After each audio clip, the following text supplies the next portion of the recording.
who have assembled here today this morning. Dr. Sudhakar, the Honorable Minister from Karnataka. I must also thank him. Of course, there will be a formal vote of thanks, but I must thank him that he has graced this occasion as a chief guest of this function. It's really, we are privileged. Then, of course, we have Randeep, we have Javed, we have Devjani Ghoshji joining us online, Dr. Praveen Gedam, and all the dignitaries on the dais and friends. Bangalore is one place which I had been visiting very, very frequently. Let me share with you that when I was the Director General and Mission Director of Unique ID Authority of India from 2009 to 13, we had a tech center here. It still exists here. This is in a different building. Of course, it used to be in the rented building. And we used to come, of course, it was very convenient for Nandan because he stays here. But then we used to come, the whole team from Delhi, and we used to have our technology brainstorming here in this city. So I have very, very fond memories, and we developed some amazing products and thoughts, and that I think happened. Let me share with you, Dr. Gedam, gave a complete view and complete picture as to what are the building blocks of ABDM, what are the horizontal utilities which are going to be used. So let me point out a couple of things. One is that I think these kinds of initiatives cannot be done anywhere in the world, not especially in the Europe or USA. Other places, they certainly can be done. What has happened is that because they already had that legacy things, and those legacies, digital legacies, unfortunately, tend to develop into digital monopolies. You must have seen that, there is only one, social media platform, Facebook. There's only one Twitter. I mean, I don't know how many of you remember, there used to be something called Orkut. Orkut was also a social media platform. And there were many of them. So basically the way this is constructed, the protocols, the APIs and the silos they create, and deliberately so, they basically eliminate everybody else, and it's a winner all situation. In health space also, in many countries, you already have certain digital duopolies or monopolies which have developed, and which will not allow such interoperable system to come in place. Interoperability is the key word in this entire exercise. And one more thing which is very important is that we build roads, we build rails. We don't build the buses, trucks, or other vehicles that the private sector builds. So the whole idea is the innovation takes place around a platform, around a well-defined structure. And it is for the innovators, it becomes a plug and play. That's a great difference. Suppose you are building a teleconsultation solution. Then what happens? You build a solution, you build the client application, you build the server application, then you enroll some doctors, then you ask the clients to download your software. So it's an end-to-end product. Dr. Gedam showed you a silo, vertically integrated stuff, which basically does not talk to others. Now, this is something which is not able to be scaled up. Scalability is a problem, number one. Number two, you get hooked on to a solution, to a given solution. Now, what is happening is, because ABDM is going to construct a number of these registries, whether it's a drug registry, health facility registry, health professionals registry, all these registries, and is also going to follow what is called the federated data structure, which Dr. Gedam referred to. What happens is that now you have a framework in which you can plug in your solutions. Just to give you one example, Javed talked about, it's possible now to have on our platform the AI systems hosted as software as service. So, you just plug in an X-ray or you plug in some MRI, and then this system, this AI just, gives the results. And it is not that the person who is submitting it has to purchase anything. He's just using software as service. So this is the architecture which actually enables. It is absolutely, we are clear in our mind that we are not building products. Even if we build some products, the whole idea is that these products are merely reference products. They're just references. We just tell the world that this is how you can make the products, just like that. You remember the Honorable Prime Minister launched BHIM in December of 2016. Now, we are not really there to promote BHIM as, not that we are abandoning it, but what we are saying, we are not competing. So the whole idea is we just demonstrated. We will also be putting out some of these, open source products so that they can be used, some libraries which we'll be doing. And I'm saying these things because, half of you are investors, half of you are the person who is going to consume that investment and build products. So therefore, I am saying that this will be a product where this will be a project in which everybody in this country will participate. Let me also share with you a personal experience that this product was born out of COVID. How was it born? When the COVID struck us in the late March of 2020, the Honorable Prime Minister constituted a number of committees. One committee was a committee on platform, and Citizens Platform it was called. I was also a member of that committee.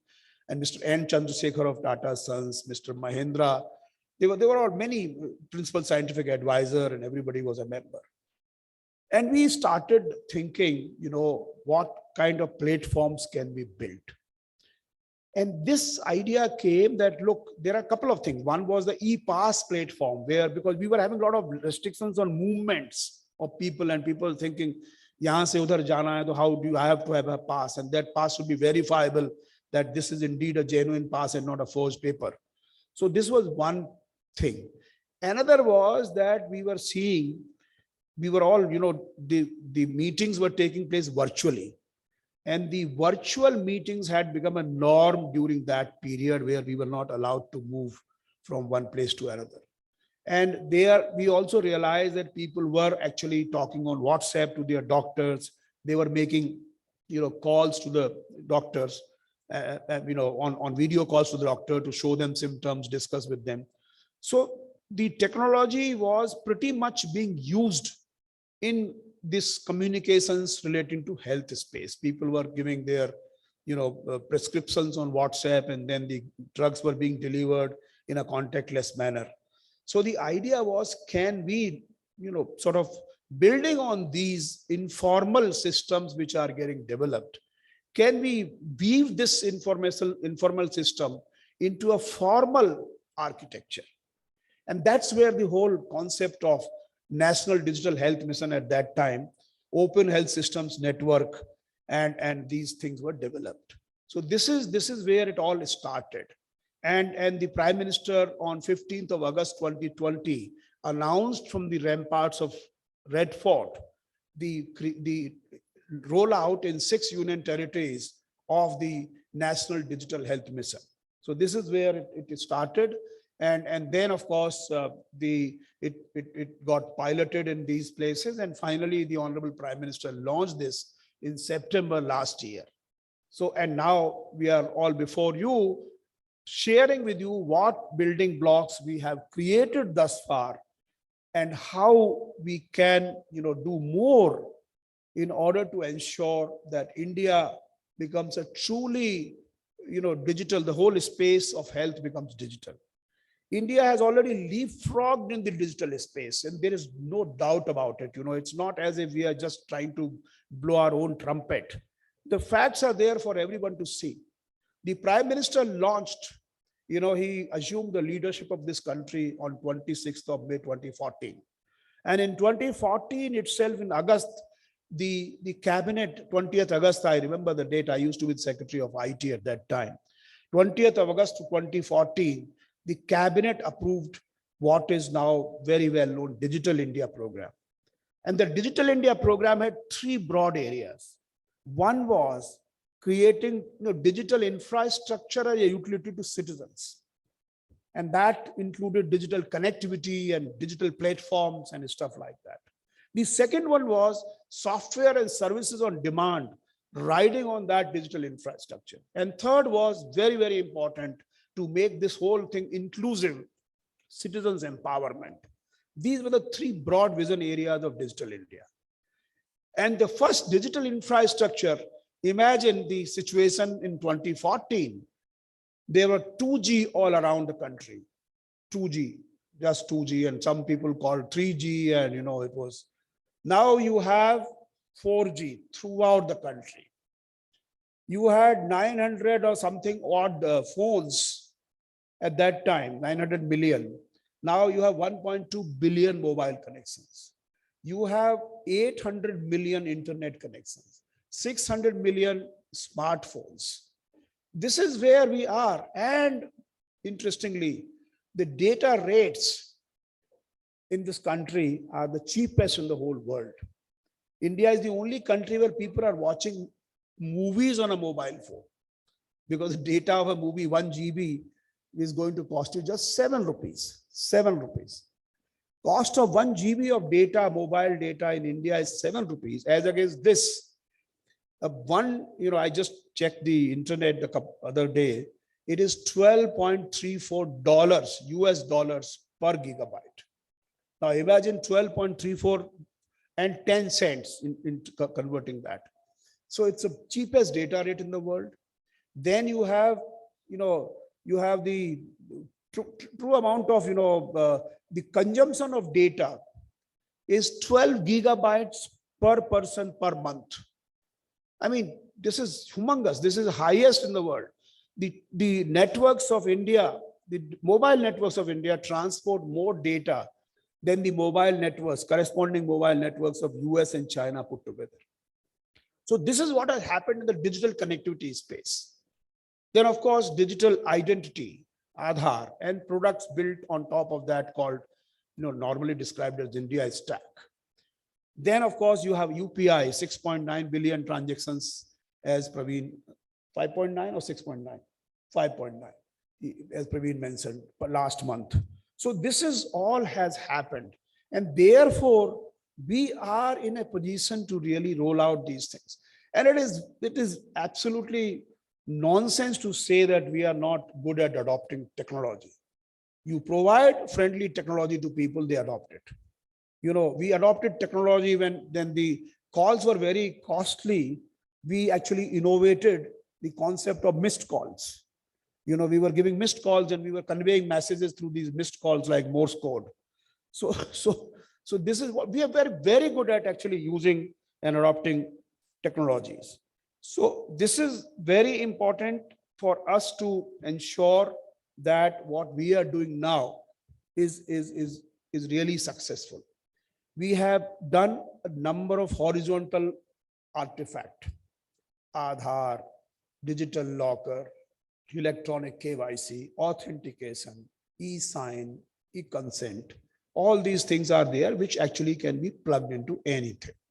Now, what we are doing now at this stage is basically foraying into various domains. And the domains are health, for example. So ABDM. You are also having digital commerce, which is the ONDC, Open Network for Digital Commerce. And the architecture which we are doing, it's not really a platform architecture. We have gone beyond platform architecture to what we call network architecture.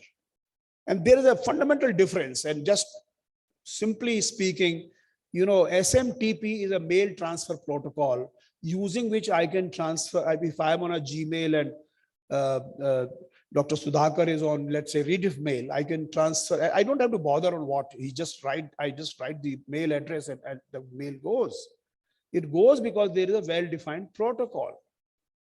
It doesn't happen when you are a Flipkart client application, you can't transact on Amazon. So that's the important thing. And then what is the consequences of such architecture?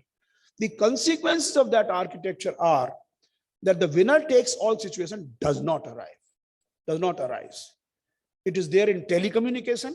I was looking after the telecom as a TRAI chairman for 5 years, and I realized that interconnection was the most important facet and the heart of telecom sector. So this is similar to saying, who owns internet? Can anybody answer? Nobody owns internet. And nobody has been able to own internet. In fact, people did try. Facebook tried in India called the free basics, and we did not allow it. Net neutrality. We said, no, internet shall remain an open, permissionless platform for countries like us. So nobody owns internet. Similarly, nobody will own ABDM. Nobody will, government will provide you that kind of framework, but nobody will own ABDM. And that's where you can take comfort saying that somebody will not come who will crush everybody and your solutions will become useless. No, they will not. And we are creating another smaller internet on top of internet, ensuring that it works on open protocol. Entry barrier becomes zero. Today, UPI may be, cornered by a couple of players, I understand. But then there's no entry barrier. Anybody can come in and you don't have to make clients and other things. People download applications and start working. So that's where it will work. Also, let me share with you that what you develop today in this country is going to be applicable to multiple countries in Southeast Asia, in other parts of the world, South America and stuff like that. You've all been working on, NASSCOM has been, in almost all the countries. Your representatives, your people are there. So this is going to be a solution which can be replicated, exported. So now India will become a product nation. We are not merely the BPO kind of fellows who are just doing a business process and doing some transcriptions and stuff like that, or call center operations. We shall become real product nations, and there'll be unicorns, there'll be real opportunities which will arise. And health is a sector. This is where the digital is an idea whose time has come. So I think that's very, very important for us to realize. And there are huge opportunities for creating products of various types, whether it is diagnostic, whether it is, all kinds of clinical support systems and other things. I'm not a doctor. I'm a doctor of philosophy and not a doctor of medicine. So I really will not be knowing many of these terms. But I can certainly say that we are going to have really a transformation is going to happen in the health space. Imagine, when the COVID was being built, we did not have much time. Actually, April 16th, January, the Honorable Prime Minister started, and we started working in the first week of January. So we did not have much time. But our Prime Minister's vision, look at it. When, we met him, he said, we must make this a world-class product. That is what he told on 14th of January, just a day before starting the program. And I think nobody has any doubt in the mind that COVID is indeed a world-class product, and it is being, replicated in many countries in the world. So this is the architecture. These are the attributes of our systems. Our systems have got to be interoperable. Our systems have to be frugal, robust, scalable, speedy, and based on open standards, based on open APIs, so that partners can connect. That's the open architecture in which we strongly believe in. It's not a philosophical belief, it's a pragmatic belief where we feel that this is the only way where we can serve our beautiful, diverse, and large country which houses 1/6 of humanity. So therefore, it's very important that we keep aligned, we continue to be aligned with this philosophy. Then and only then we will be able to have a real transformation in the digital delivery of health services. Thank you very much. I want to thank NASSCOM. I don't know whether I